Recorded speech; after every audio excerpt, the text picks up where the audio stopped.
एका जंगलात एक मोठा सिंह राहत होता.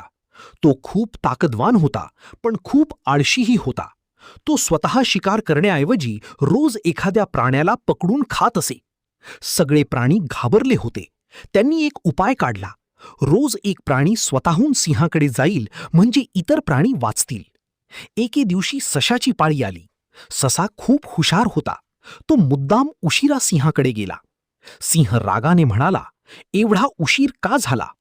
ससा म्हणाला, "महाराज, मी येत होतो, पण वाटेत दुसरा सिंह मला थांबवून म्हणाला की तोच या जंगलाचा राजा आहे." हे ऐकून सिंह खूप रागावला. "मला दाखवतो सिंह कुठे आहे."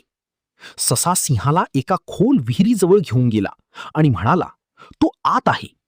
सिंहाने विहिरीत पाहिलं. त्याला स्वतःचं प्रतिबिंब दिसलं. तो दुसरा सिंह आहे असं समजून तो आत उडी मारतो आणि विहिरीत पडतो. सगळे प्राणी आनंदी झाले. शिकवण: बुद्धीने मोठी ताकदही हरवता येते. सबस्क्राईब करायचं विसरू नका.